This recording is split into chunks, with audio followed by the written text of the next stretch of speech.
Hello everyone and welcome back to Let's Play Megaman ZX. In the last part, we started off Area F, and we finished off most of it, but the boss fight in the last little room here went a bit over where I would have liked the video to end, so now we're here now. And this is probably the most intrusive ice physics in the entire stage because you're around instant kill spikes. Oh well.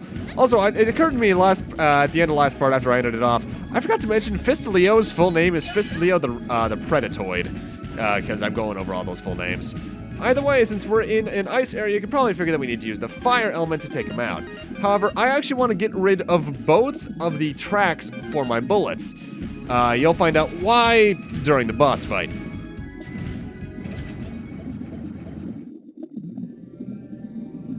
Aw, you're tiny.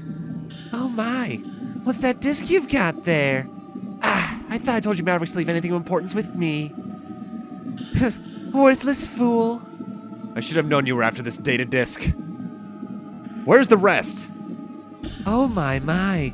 You must be one of those horrid interlopers trying to stop poor Lord Serpent's plan.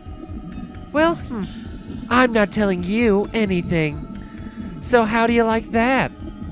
I'm the lovely pseudoroid Model L, Lurrere.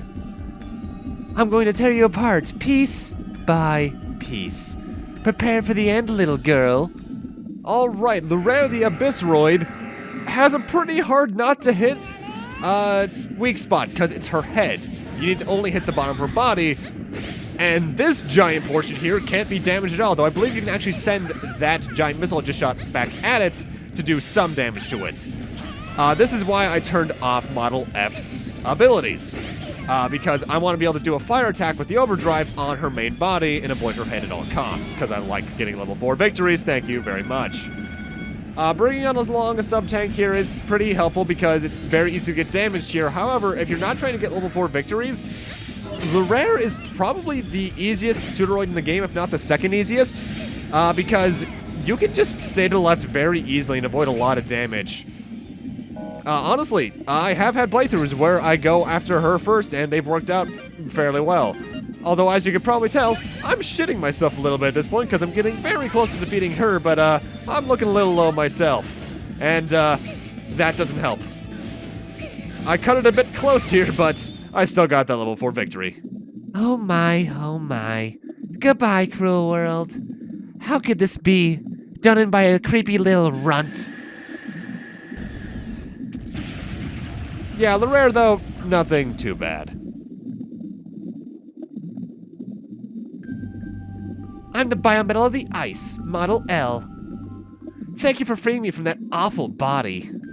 You're looking for the rest of the data disk, right? I'm sorry, but it has already been taken away somewhere. 100 years have passed since the war, but it looks like some things will never change. There's a man named Serpent, and he's trying to awaken Model W. I'm going to need your help and the password to stop him. Model Z, I heard the story about Serpent. I know you were linked with a host body, but I heard he beat you in combat. Yes. My failure led to the death of a good man named Jiro. I see. Alright, I'll join you. It should be an interesting challenge to take on the one who bested the great Model Z. I'll give you my password, but the data is split into 2 halves. The other pseudoroid with my power has the remaining half. I won't be able to give you the complete password until you defeat him. If you noticed the pattern by now, Model LX is based off of Leviathan from the Zero series. And this is the best biometal in the game for underwater areas because you can swim in all directions, dash all around. You have a nice little spear attack. You have an ability that allows you to make an ice platform that can float in water. And in terms of what the bottom screen does with Model LX, it looks like a map, yes, but that little Cyber-Elf that's following us is the main thing that it actually does. If there's an item on screen, even if it's obscured by something, that Cyber-Elf will fly over to it on the bottom screen, give you a hint on where it is. Not the most useful, but it's there. I love the look of this biometal, too. Either way, that's that mission done and over with. So let's get on into our next mission, and there's only one left from the original 4 that we have to take on, and that's secure the biometal. The radar is picking up a biometal signature. It's on the move and has entered Area H on its own. Area H is where the amusement park was attacked in a Maverick raid 10 years ago. It's abandoned, but it seems as though some of the machinery is still in operation. Head to Area H and secure the biometal. Okay then. Now in terms of where we access Area H from, you might think, oh, maybe Area I. Again, do not go alphabetical with the areas in this game. Area H is accessed through Area A1 of all places. So we have to go all the way back towards the start of the game. However, I actually am showing off A2 for a specific reason. Normally I would have cut directly there. But now that we have Model H, we can actually get something in this area that you could, I think, theoretically see when you were first here. But we can actually only get it after getting Model H. And even though we've had Model H for a while, it's the first time we were in this direction. And oh, hey, look, it's another sub-tank. 2 down, I think 2 to go. I forget if ZX is a game that has 3 or 4. The reason I say that is because this is a game I'm both kind of recording as I go and waiting a bit first, because I like to have 3 or 4 recordings done ahead of time so I can make sure I have videos to, commentate over first. And yeah, into the process. Either way, welcome to area, I think this is A3. And this is a very linear area that only exists for the purpose of accessing Area H. However, there is something very interesting over here. There is a tree over here. And if you turn into Model FX and use your charge attack against it, you can knock some items down. You can also drop down some enemies, but I think the main thing that can drop from there occasionally, I think, is an apple, which restores more HP. The reason I say I think is that I can't tell if I'm thinking of ZX Advent when I say that. Ale, Mavericks are concentrating in that area. It looks like they're after the biometal too, so be careful. Ale, did you hear me? What's wrong? Oh, I'm okay. I'm going to proceed with the mission now. I can't believe I have to fight here. Area H is a giant theme park and it's entirely Metool themed and I love it, it's adorable. It also kind of reminds me of both Magic Man stage and Clown Man stage from Mega Man and Base and 8 respectively. And I apologize ahead of time, I'm probably going to end up switching between calling them Metools, Metars, Metals, it all depends. The only one I rarely ever call them is Metena because that's technically a different thing entirely. Even though by that definition so is Metars, but you get what I mean. You have to respect the Metool's perseverance though, because they are the one mechanoloid that has survived all the way from Mega Man 1. They have lasted, at this point in the timeline, probably around 600-700 years. I know Legends technically doesn't have one, but I count Bon Bon as one as well.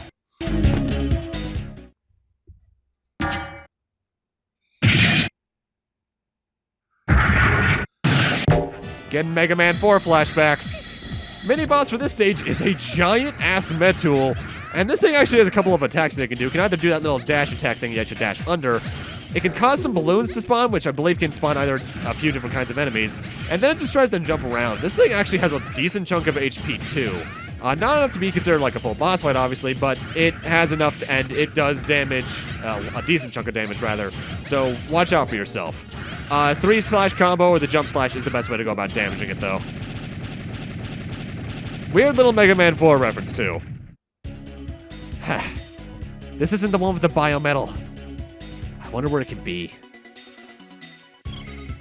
Ale, what's going on? You've been acting strange ever since this mission started. Prairie, can you tell me where that biometal signature is coming from? Just hurry up and tell me. Ale, calm down. What's going on with you? 10 years ago, I was attacked by the Mavericks. I was separated from my mom during the panic, and Jiro is the one that found and rescued me.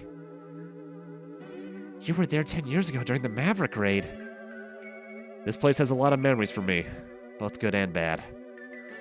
I just don't want anything to happen to those memories. I want them to stay the way they are. Now I understand. I'm sorry. No, I'm sorry. I was getting all worked up with all the memories of my mom and Jiro flooding back.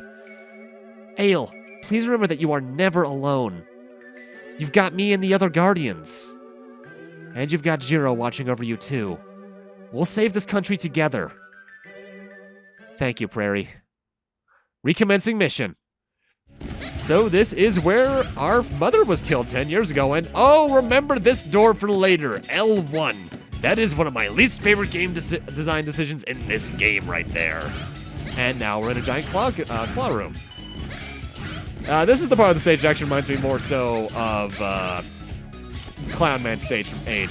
I think there might be some Cyber-Elves from the Zero series in the background. Either way, yeah, I died. This is the place where our mother died, and it makes me wonder, how did we get here? Was there like a road to this place beforehand? Because going through the forest with your child to get to an amusement park sounds like a weird placement decision. Mind you, the entrance through Area A might just be due to gameplay stuff. Story-wise, there might be like another one somewhere, but yeah. Also, humorous little recolor there. The enemies that spouted fire back in Fist Leo stage now spout popcorn. Either way, this is actually the last section of the game of the stage right here. It actually reminds me of both a bit of Top Man stage and I forget the name of the stage from Mega Man 9. There's actually 2 large energy crystals in the top left of this room, and I tried to get them, but I decided it's just not worth it. Either way, we're already coming up on the boss. It's not a very long stage. I still wouldn't recommend coming here till later, though, almost entirely due to the Maverick. Both the Pseudoroid and the Metar, rather. So Maverick has come to take me back, eh? Lord Serpent just doesn't understand how to treat his employees. So you're the one with the biometal. I'm sorry, but I'll be taking it now. Oh, so you're not one of the Mavericks. Then get out of my park. I'm the one with the memories here. You get out of my park. Huh? You aren't actually going to challenge an officer of Slytherin Incorporated, are you? This should be interesting. I'll show you just how powerful the Pseudoroid Purprill really is.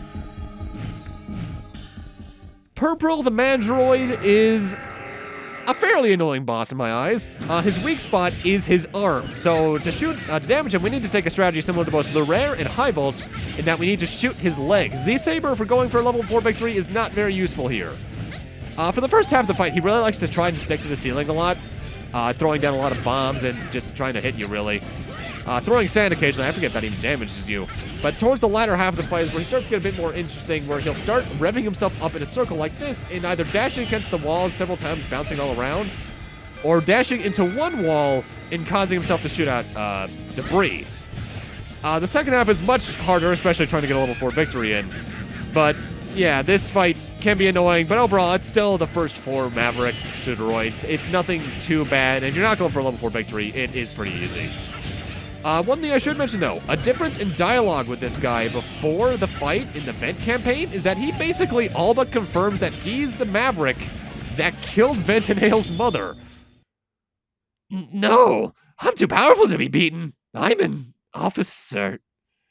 I should be unstoppable. Well, given the pattern either way, you should be able to tell what we're going to get here. Drowning in his own power. What an appropriate end for a lowlife that wanted it so badly. I am the biometal of the shadows, Model P. You fought bravely. Model X, since you are lending your power to this one, am I to assume the time has come? It has. Someone is trying to revive Model W. Will you help us stop him? It is our destiny across the ages to protect the world of man. Let us once again become humanity's blade for striking down evil. I apologize that I cannot hand over the password. Serpent split my data up into 2 parts. The other part is contained in a different pseudoroid. As long as that pseudoroid is operational, you will never reach Model W. I better stay alert if there's another enemy out there with the power of Model P. The pattern's pretty obvious now. Model P allows us to turn into Phantom. Good to see him for a while. He has a pretty good attack in my eyes. I love the rapid fire kunai. Now, something I should mention is that I love how much attention Phantom gets without ever really showing up in the Zero series. Because obviously he's in 0, 1, and 3, and in 4 he had a student. But in 0, 2, he was actually originally supposed to have one of those mutated boss fights during the temple stages. And now he's back in the ZX series. Ale, can you hear me? Come in! HQ radar has spotted multiple Slytherin Incorporated airships. Their fleet is flying full speed straight at us! Ale, get back here. We need your help. Ah, great. That happens no matter what, by the way, when you beat your fourth pseudoroid. And now let's go over what Model P can do. We already saw the kunai it can do, but as well, it can also stick to certain parts of ceilings and stick to certain things in general. And as for its bottom screen action, it looks very similar to Model L, but instead of searching out items, it searches out enemies. It's honestly probably the least useful of the bottom screen techniques, even though Model L is overall the least useful biometal in terms of combat. I like the change they actually gave to this particular system in ZX Advent, where you could tap on the bottom screen and it would do a shitload of damage to the enemy you tapped. Either way, getting back out of Model H is a bit annoying because, as you saw, that was a red transserver, so we need to go all the way back around to get to the yellow one back in A2. Not a big fan of this design decision. Thankfully, once I get out of A3, I'm actually going to be cutting out. But keep in mind this backtrack for later, because let me tell you, if you're going for 100% items, you're gonna hate this route in particular. Either way, with us heading back to the yellow transserver room in A2, I'm going to need to end this off here. Thank you guys for watching, and in part 7, we're going to be heading back to Guardian HQ to protect it from the the Slither Incorporated airships that are trying to attack it, and seeing where that leads us in the plot from there. See you guys then.